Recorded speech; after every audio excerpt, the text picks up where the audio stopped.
Assalamualaikum warahmatullahi wabarakatuh. Yang terhormat Bapak Ali Nur Rafiq selaku dosen mengajar mata kuliah praktik ibadah dan teman-teman sekalian.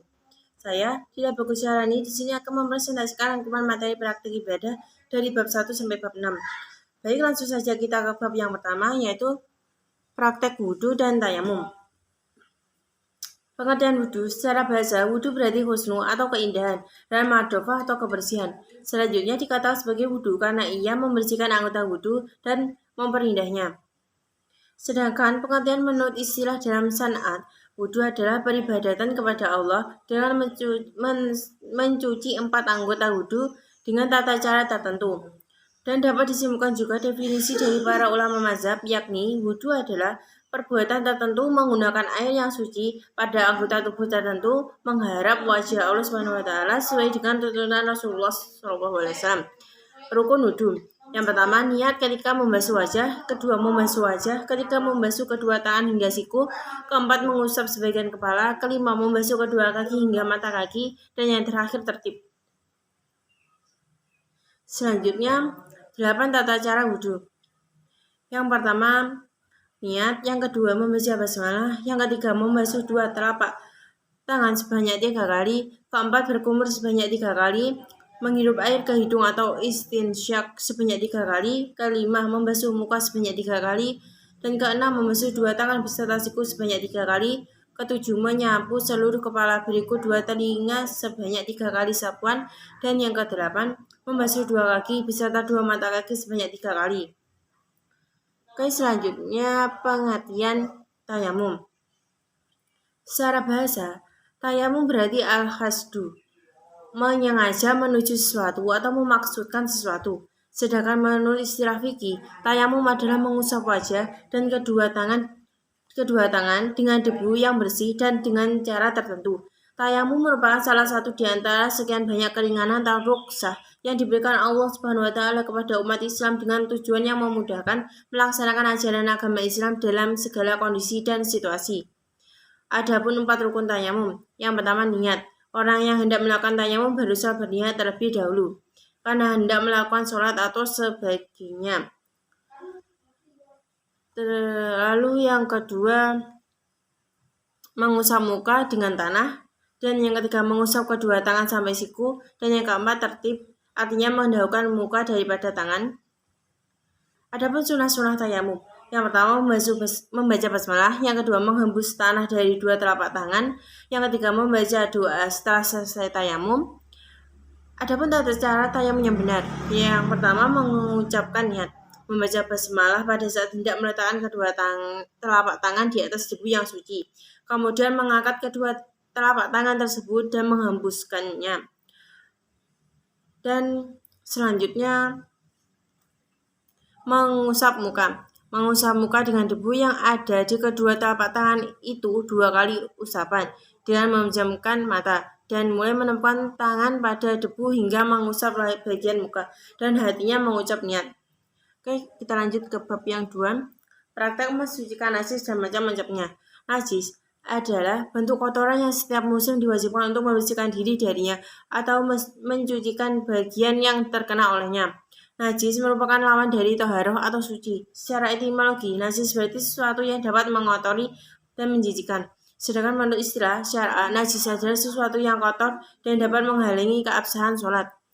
Adapun beberapa macam najis. Yang pertama, najis mukhafafah atau ringan. Misalnya kencing anak laki-laki yang belum memakan makanan lain selain ASI. Mencuci benda yang kena najis ini sudah memadai dengan memercikan air pada benda itu. Yang kedua, najis mutawasitoh atau sedang. Termasuk dalam jenis najis ini ada segala sesuatu yang keluar dari hubul maupun dubur, apapun bentuknya. Adapun cara mensucikannya ada dibasuh dengan air sampai hilang sifatnya. Jenis najis ini ada 2, yaitu najis aniyah dan najis hukmiyah. Ketiga, najis mukhalazah atau berat. Termasuk dalam najis ini adalah anjing dan babi, termasuk babi hutan serta keturunannya atau keturunan salah satu dari keduanya. Adapun cara mensucikan najis atau benda yang terkena najis ini adalah dengan mensucikan dengan air sebanyak 7 kali, yang salah satunya dicampur dengan debu atau tanah yang suci. Selanjutnya, cara mencuci benda yang terkena najis.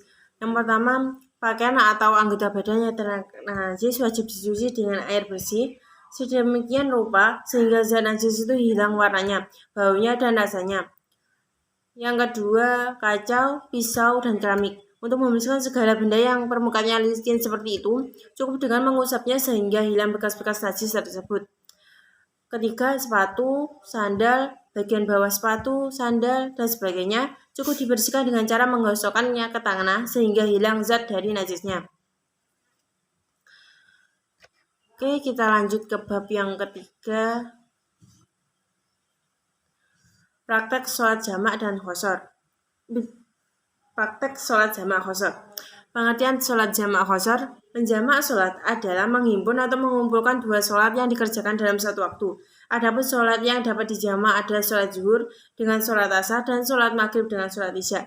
Qashar adalah mendekatkan atau meringkas. Adapun sholat jamak qashar adalah meringkas jumlah rakaat sholat yang 4 rakaat menjadi 2 rakaat.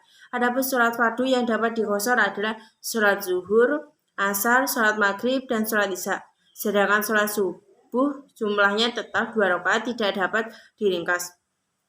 Menjamak dan mengqashar sholat tersebut termasuk rukhsah atau kemurahan atau keringanan yang diberikan Allah kepada hambanya karena adanya kondisi yang menyulitkan bila sholat dilakukan dalam keadaan biasa. Dan dasar hukum sholat jamak qashar adalah boleh. Adapun tata cara sholat jamak qashar. Di sini saya akan menjelaskan tata cara menjamak sholat zuhur ke asar dengan jamak tahdim. Yang pertama, membaca niat menjamak sholat zuhur dan asar dengan jamak tahdim. Selanjutnya yang kedua, mengerjakan sholat zuhur seperti biasa yang didahului dengan takbiratul ihram dan diakhiri dengan salam. Yang ketiga, dilanjut menjamak sholat isya 4 rakaat. Adapun bacaan niat dalam menjamak sholat zuhur dan asar ada sebagai berikut. Usolli fardhu asri arba'a raka'atin mazmuman masni zuhuri ada lillahi ta'ala. Selanjutnya tata cara sholat qashar zuhur dan asar yaitu dikerjakan pada waktu zuhur, kemudian niat setelah salam, kemudian melakukan sholat yang asar dengan melakukan sholat zuhur 2 rakaat dan asar 2 rakaat. Niat sholat zuhur. Oke, kita langsung saja ke bab yang 4, praktek memandikan dan mengafani jenazah. Hukum memandikan jenazah. Menurut para ulama, hukum memandikan jenazah adalah fardu kifayah. Adapun syarat wajib memandikan jenazah yaitu si mayit seorang muslim, kedua tubuh si mayit masih ada walaupun sedikit, dan ketiga si mayit itu bukan wafat dengan keadaan syahid. Berikut tata cara memandikan jenazah. Yang pertama, setiap pemandi wajib berniat memandikan jenazah. Kedua, mayat diletakkan di tempat yang lebih tinggi seperti ranjang atau balai-balai. Yang ketiga, air untuk memandikan disiapkan dan sebaiknya air dingin. Dan yang keempat, sebaiknya tersedia air bersih biasa, air sabun atau bidara, air kapur atau barus, dan air wewangian. Kelima, tempat memandikan tersembunyi dari banyak orang. Dan yang keenam, sewaktu memandikan mayat diberi kain basahan sebagai penutup aurat. Yang ketujuh, mayat dibersihkan dari segala najis termasuk mengeluarkan kotoran dari perut dengan diletakkan dan dielus disertai dengan wewangian. Yang kedelapan, membersihkan mulut dan gigi si mayat. Kesembilan, wudukan mayat dengan menyiram anggota-anggota wudunya. Ke-10, memandikan mayat dengan posisi telentang, kemudian dimiringkan ke kanan dan kemudian ke kiri agar seluruh bagian tubuh dapat dibersihkan. Dan yang ke-11, siraman pertama sebaiknya dengan air sabun, disusul dengan siraman kedua dengan air bersih, dan disusul dengan siraman air kapur dan wewangian. Dan yang ke-12, disunahkan untuk mengulangnya 3-5 kali. Jika sesudah 3 kali terlihat masih memerlukan tambahan, maka dapat ditambah menjadi 5 atau bahkan 7 kali. Jika jenazah itu perempuan, maka rambutnya diuraikan, lalu dimandikan. Kemudian disanggulkan kembali dengan sebaiknya 3 sanggul. Selanjutnya, tata cara mengafani jenazah. 1. Bentangkan kain kanvas sehelai demi sehelai. Kedua, angkatlah jenazah dalam keadaan tertutup dengan kain dan letakkan di atas kafan memanjang lalu ditaburi wangi-wangian. Ketiga, tutuplah lubang-lubang hidung, telinga, mulut, kupul, dan dubur yang mungkin masih mengeluarkan kotoran dengan kapas. 4. Selimutkan kain kafan sebelah kanan yang paling atas, kemudian ujung lembar sebelah kiri. Selanjutnya, lakukan seperti ini selembar demi selembar dengan cara yang lembut. Kelima, ikatlah dengan tali yang sudah disiapkan sebelumnya di bawah kain kafan 3 atau 5 ikatan. Keenam, jika kain kafan tidak cukup untuk menutupi seluruh badan mayat, maka tutuplah bagian kepalanya dan bagian kakinya yang terbuka boleh ditutup dengan daun kayu, rumput atau kertas. Jika seandainya tidak ada kain kafan kecuali sekedar menutup auratnya saja, maka tutuplah dengan apa saja yang ada. Oke, kita ke bab 5, yaitu praktek sholat jenazah dan mengubur jenazah. Hukum dari sholat jenazah. Jumhur ulama berpendapat bahwa hukum mensholatkan jenazah adalah fardu kifayah. Jenazah yang tidak wajib disolati yaitu anak kecil yang belum balik dan orang yang mati syahid. Syarat-syarat mensholatkan jenazah. Yang pertama, syarat sholat jenazah sama dengan sholat yang lain, yaitu harus menutup aurat, suci dari badas besar dan badas kecil, suci badan, pakaian, dan tempatnya, serta menghadap kiblat. Kedua, keadaan mayat yang disolatkan sudah dimandikan dan dikafani. Yang ketiga, letak mayat berada di sebelah kiblat orang yang mensolatinya, kecuali kalau sholat dilakukan di atas kubur atau sholat gaib. Adapun tata cara sholat jenazah, yang pertama, berdiri tegak seperti melakukan sholat biasa. Kedua, jika jenazahnya laki-laki, posisi berdiri imam sejajar dengan bagian kepala jenazah. Dan jika si mayat perempuan, maka imam berdiri sejajar dengan tengah-tengah badan jenazah. Yang ketiga, membaca niat atau menyengaja melakukan sholat atas mayat dengan 4 takbir sambil menghadap kiblat karena Allah. Dan yang keempat, melakukan takbiratul ihram dengan mengangkat tangan sambil mengucap Allahu Akbar bersamaan dengan niat. Lalu meletakkan tangan kanan di atas tangan kiri di atas perut. Takbir ini dihitung takbir pertama. Kelima, membaca surat Al-Fatihah. Dan keenam, pada takbir yang kedua, tangan diangkat sambil membaca Allahu Akbar disusul dengan bacaan sholawat. Yang ketujuh, membaca doa setelah takbir ketiga. Yang kedelapan, selesai membaca doa untuk si mayat. Ke-9, setelah takbir keempat dan membaca doanya. Dan ke-10 diakhiri dengan 1 kali membaca Al-Fatihah. Selanjutnya kita ke tata cara menguburkan jenazah. Hukum menguburkan jenazah adalah wajib, sekalipun jenazah tersebut adalah orang kafir. Cara menguburkan jenazah yaitu 1. Menggali lubang kubur paling tidak sekira-kiranya. Kedua, lubang kubur disunahkan memakai lubang lahat. Ketiga, sesamanya di penguburan, kepala mayat hendaknya diletakkan di sisi kaki kuburan, lalu diangkat ke dalam liang lahat atau liang syak, dimiringkan ke sebelah kanan dan dihadapkan ke kiblat. Selanjutnya yang keempat, wajah dan ujung kaki mayat harus menyentuh tanah dan semua ikatan tali pada tubuh jenazah dilepaskan. Yang kelima, saat meletakkan mayat di lubangnya, disunahkan membaca doa. Dan yang keenam, tidak boleh menguburkan jenazah malam hari kecuali darurat. Oke, kita lanjut ke bab yang ke-6. Praktek sholat Idul Fitri dan sholat Idul Fitri. Oke, dan kita ke pengertian dari sholat Idul Fitri. Sholat hari raya atau sholat sunnah yang dilaksanakan pada lebaran fitrah pada 1 Syawal dan lebaran kurban pada tanggal 10 Zulhijjah. Hukum melaksanakan sholat hari raya adalah sunnah muakkadah bagi laki-laki dan perempuan, dengan cara atau lebih utama berjamaah. Waktu melaksanakan sholat id adalah sesudah terbit matahari sesampai tergelincirnya matahari, yakni masuknya waktu sholat zuhur pada hari yang disebutkan di atas.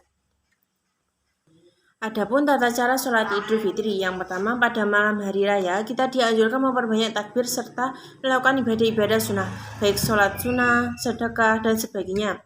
Kedua, pada pagi hari raya atau tanggal 1 Syawal dan 10 Zulhijjah, sesudah menunaikan sholat subuh, disunahkan untuk mandi sunnah hari raya dan memakai pakaian serta berhias sebaik-baiknya.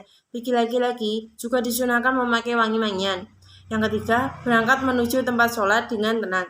Sebaiknya jalan kaki sambil memperbanyak mengumandangkan takbir. Dan yang keempat, sesampainya di tempat pelaksanaan sholat, jika tempatnya di masjid, Dilanjutkan laksanakan sholat sunnah tahiyatul masjid. Jika dilaksanakan di tanah lapang, maka harus langsung duduk karena tidak ada sholat sunnah qobliyah id atau ba'diyah id. Yang kelima, setelah imam memberikan isyarat dimulainya sholat id, maka Bilal atau muazzin menyerukan seruan sholat. Lanjut yang keenam, imam memimpin pelaksanaan sholat id dengan niat. Yang ketujuh, pada rakaat pertama, sesudah membaca doa iftitah, membaca takbir sambil mengangkat tangan sebanyak 7 kali. Dan yang kedelapan, setelah melakukan takbir 7 kali dan membaca tasbih, lalu membaca surat Al-Fatihah dan disambung dengan membaca surat yang disukai, lebih utama membaca surat Qaf. Kesembilan, pada rakaat kedua, setelah takbir, bangkit dari sujud kedua pada rakaat pertama, membaca takbir 5 kali sambil mengangkat tangan, berikut membaca tasbih. Kemudian membaca surat Al-Fatihah dan diteruskan dengan bacaan surat yang dikehendaki. Tetapi lebih utama membaca surat Al-Qamar atau surat Al-Ghasyiyah.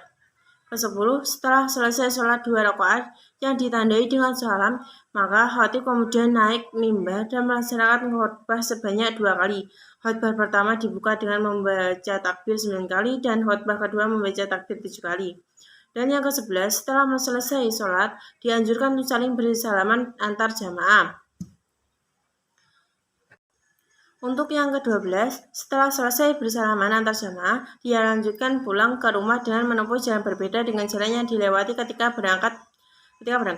Yang ke-13, pada sepanjang hari raya disunahkan untuk memperbanyak sedekah, silaturahmi, meminta dan memberikan maaf kepada keluarga, sanak saudara, famili, tetangga, dan saudara sesama muslim. Baik, selesai sudah presentasi saya. Terima kasih atas perhatiannya dan saya minta maaf jika ada salah kata. Wassalamualaikum warahmatullahi wabarakatuh.